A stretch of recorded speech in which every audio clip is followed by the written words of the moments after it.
Hey everybody, I am the great and powerful ChizFri, and welcome back to Blast from the Past.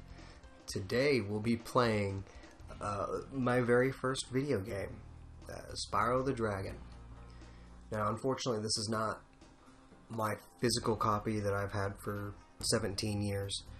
This is the digital download copy from the PlayStation Store, and wow, I forgot how short of a time that you have on that menu. Whoops. So we're going to be stuck with a black screen for a second. Unfortunately, there's Spyro. So this game definitely is very near and dear to me. It was my very first video game, and I thought I'd share that experience with you guys. Unfortunately, what I'm doing here is, since I've played this game so many times, I'm actually going to mess around with it a little bit.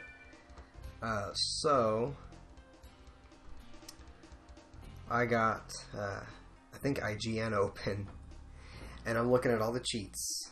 Yeah, let's load that game right there. Alright. Oh, that's the game I already started. Whoops. Well, that won't make any sense. To have you guys see a game already in action. I guess I'm just gonna have to cut that out. My bad. 1 second. And we're back. In the world of dragons.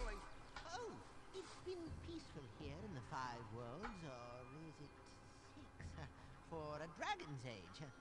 We now have 12,000 treasure, or is it 14,000?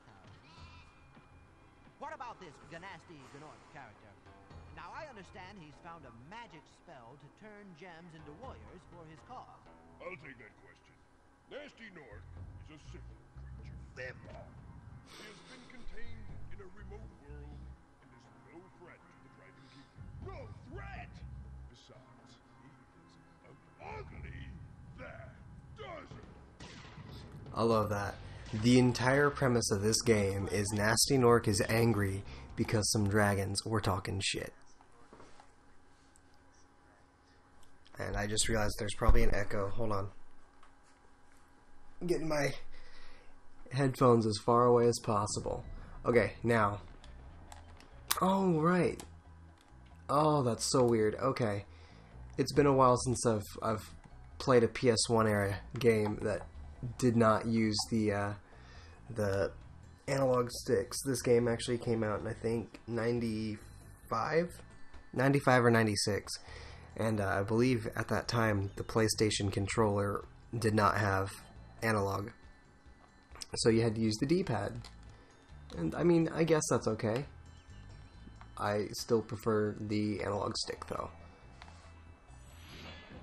So, funny thing about this game is, For releasing this Spyro, free 10 dragons in the artisan world, then find the balloonist. He'll transport you to the next world. What about Gnasty Gnorc? I'm going after him. Find dragons first. That's all I can tell you. well, he's absolutely useless. Find dragons first. Okay, well, why? Why should I? What incentive did you give me other than... Come on. What incentive did you give me other than, hey look, there's dragons. So, anyway, what's really funny is I've been playing Spyro quite literally my entire life. I got him, or my parents gave it to me when I was about 3, I think, when they got me my first PlayStation. And what's really funny is the Keep your horns on, Spyro. oh yeah, I keep forgetting that Spyro's kind of His name is Sparx. he like really Keep an eye on him. really See what I not mean. level-headed, and he's kind of a jerk and a loudmouth. in the first game, at the very least. I think that doesn't change much in the second game. But yes, Spyro is actually one of the few games that I did play in order.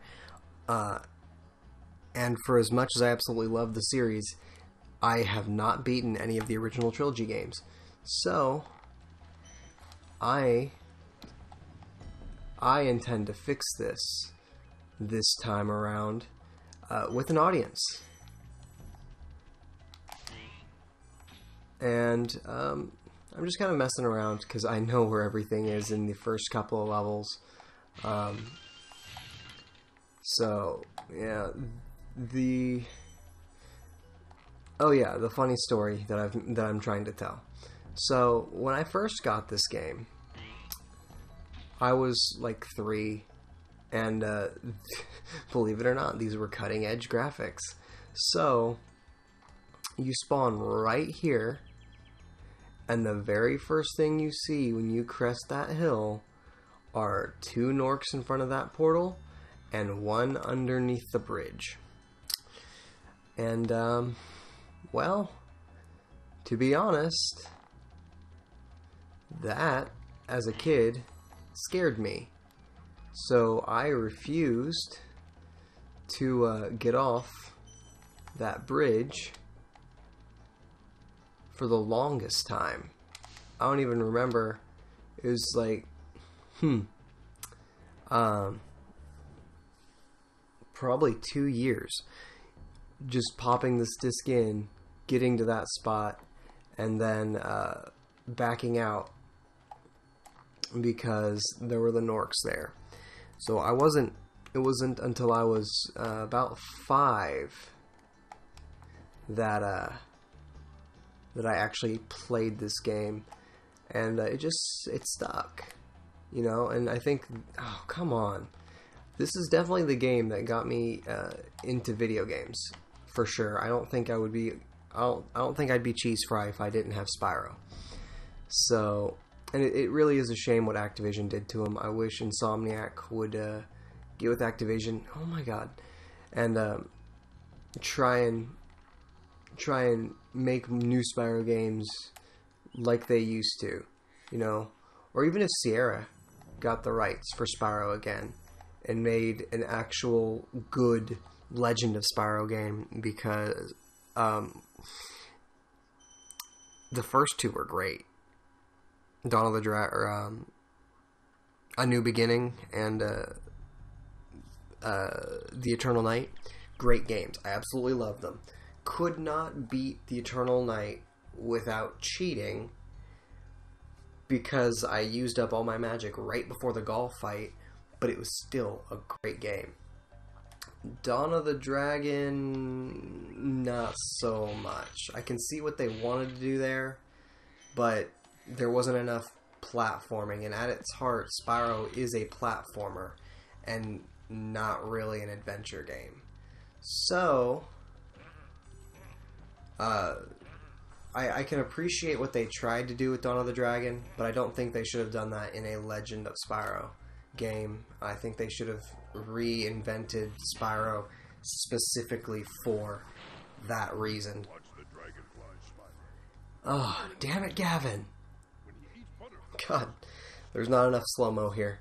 There's not enough slow-mo here. To be honest, I know almost every one of the lines in the first few.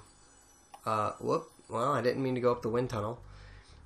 The first few worlds. So even though I can't hear anything because you guys would hear an echo from my microphone, I think that's all the gems. Yeah, they're. I already know what they're saying pretty much. That was like That was informing you that sparx is a thing, and that he's basically this game's health bar. Yeah. Oh, and that's another thing about the Legend series that I wish they had paid closer attention to, because the first 2 games, again, they kind of stuck with the roots of being a platformer. relatively well. And then the third game, Dawn of the Dragon, just kind of went very far away from that. There were still platforming aspects, but it became a adventure game at heart. And even the first two, even though they were more adventure-based and much more linear, they did still, at their core, become platforming games.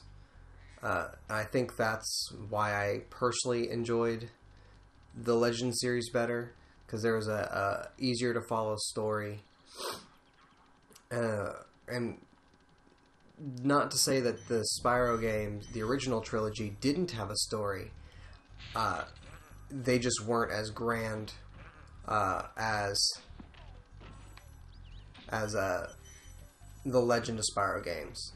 So, like, in the Legend of Spyro, you have the story where you're basically, Spyro is the chosen one. He is MacGuffin incarnate, and he exists to save the world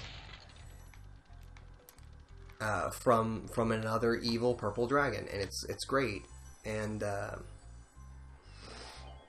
there's this huge long epic, and the games tie in together. So even though Dawn of the Dragon kind of took away the formula, it's still stuck with that story. And with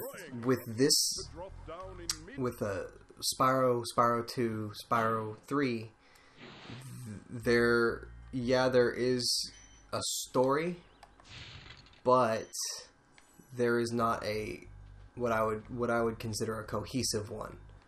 So it's there, but it's not really all that good. Like, again, the entire plot of this game is Gnasty Gnorc is mad because some dragons were making fun of him. I mean, that's the whole setup. And then they just completely drop it. Gnasty Gnorc is never really mentioned again. Which, I mean, that's not entirely in and of itself a bad thing. But, because, I mean, again, he got mad because some dragons were talking shit. He's Doofenshmirtz, basically. Like, that's really what it comes down to, is he's this game's Doofenshmirtz. Oh, wow. So, that's how you get to the warp pad real quick. Okay. I should have already known that. And from Spyro 2 to Spyro 3, there is a story that continues on, because there are more characters that carry over. You have Hunter, you have the Professor, even though he plays a much smaller role. You have Moneybags. And then, of course, in true fashion with the PS1 era, the third game is just significantly better than the two that preceded it. So, obviously, if you want the quintessential Spyro experience on the PlayStation, you're going to have to go with Year of the Dragon, because it's the best Spyro game for the PlayStation. And I almost have to say that it is the best Spyro platformer. Of course, in my opinion, and my opinion holds firm in this situation, there's the thief. The best Spyro game would probably be Legend of Spyro: A New Beginning. Just because it wasn't my first PS2 game. Oh my god, why am I... okay. There we go. It's a lot slipperier than I'm used to it being, and I'm not entirely sure why. But anyway, it was basically the reinvention that I was hoping for Spyro. It's a slightly more mature game. I think it was rated T instead of E or something like that. No, the first one was E10. The second one was E10. the third one was T, I think. And I really wish they had kept David Spade all the way through, because that his performance as Sparx was marvelous. But yeah, I think that's probably one of the big reasons why the Legend of Spyro series isn't, or part of the franchise isn't as well remembered or well received and loved as the original trilogy. And I think it's all due to the fact that really the only people who stayed were Elijah Wood and Gary Oldman. I can kind of forgive all the girls who played Cinder, especially from the first game to the third, or the first game to the second, because she goes from being giant evil person to small, less evil person.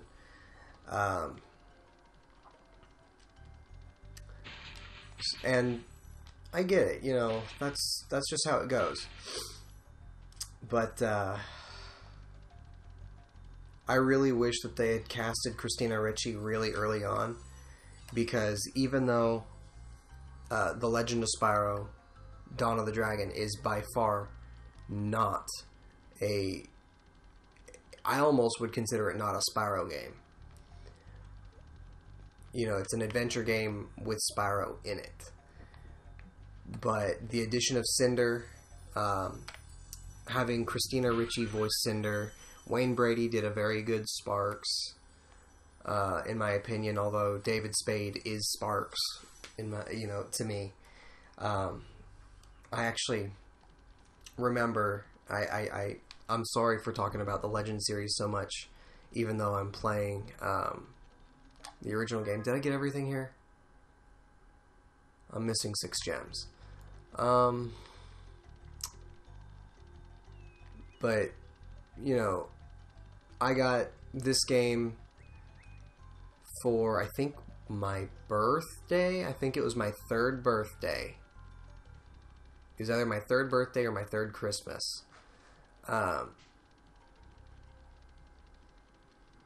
Where is the rest of the gems? Anyway, and with The Legend of Spyro, it was very similar in how I got it. It was a Christmas present, and I remember I was probably, I want to say, I think I was 10 or 11 when I got it.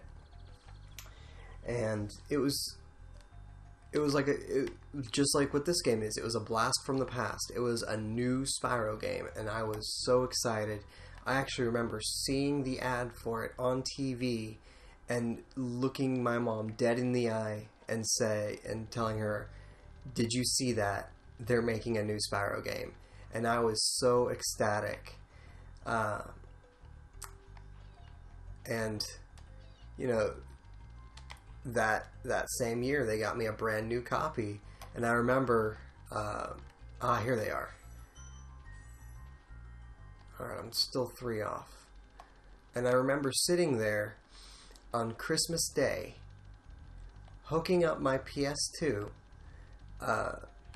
and basically doing nothing but playing Spyro for like 10 hours straight. And it was marvelous. And you know, going back and playing these games, it takes me back to when I was able to do stuff like that. And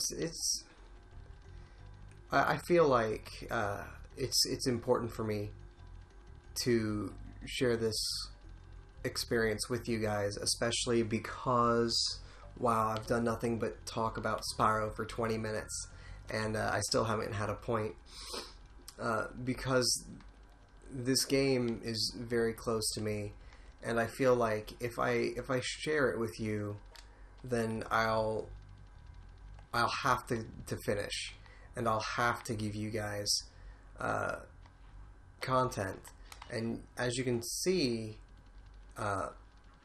this stuff looks a lot better than what I usually put out, even though it's only 720p, just like everything else. And of course, this is a PS1 game, so take that as you will. But it's because it's on the console, and I think from here for a little while, I'm gonna be doing a lot of console games because that's what I'm used to, right? I did not grow up a PC gamer. I grew up a PlayStation gamer. You know, my first console was a PlayStation. My second console was a PS2. My third console was a PS3. It was only this year that we broke the chain and decided to get an Xbox One instead of a PS4. And that was so that the whole family could enjoy it, instead of just me, because everyone knew that if they got a PS4, nothing would happen except Uncharted and other PlayStation exclusives. Although, you know, there are a lot of PlayStation exclusive games that I've never played before. I have not ever played a Tomb Raider game. There it is. Okay. And that's it. So I got all the dragons, got all the gems. And it only took me 20 minutes. But, yeah. There's a lot of, like, Parappa the Rapper. Never played a single Parappa the Rapper game. I've never played any of the Dante's Infernos. I've never played the first Crash Bandicoot game. I've never, you know, there's a lot of things that from the PS1 era that I just didn't do, and I'm trying to remedy that now that I'm 20 and can sort of pay for the games myself. Yeah, this is the boss room. Can't remember. It's like you have to complete 2 levels before the boss room opens. You don't have to complete them all. It's weird.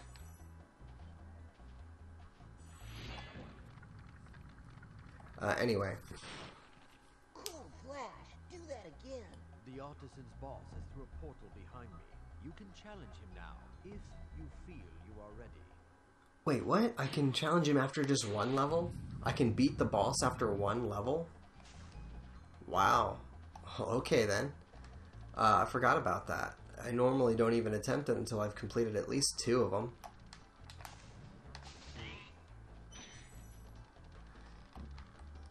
I completely got off track and now I have no idea what I was saying.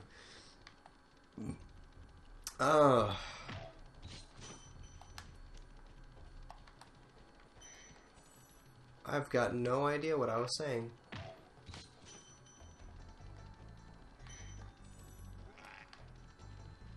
It was probably something related to Spyro. Oh, right. Like, there are just a lot of games from the PlayStation era and even before, because I grew up PlayStation, I never got to enjoy any classic Nintendo games. You know, so things like GoldenEye 007, Earthbound, Secret of Mana, Chrono Trigger. Never got to play those games. I'm not complaining. I love my PlayStation. I'm PlayStation for life. Sony has my business. Except for, you know, how you need a PlayStation Plus membership to play online anymore. That was kind of sleazy, and I wish they would stop that.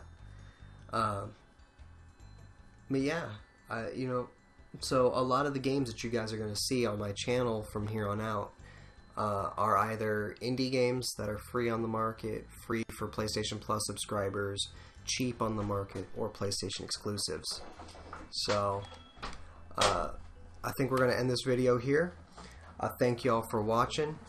If you liked the video, of course he'd be printing something. If you liked the video, don't forget to hit the like button. If you disliked it, hit that thumbs down button. It hurts my feelings, but I can take it. If you have any thoughts that are more complex than yay or nay, leave a comment. I read them every day. And as always, stay cheesy.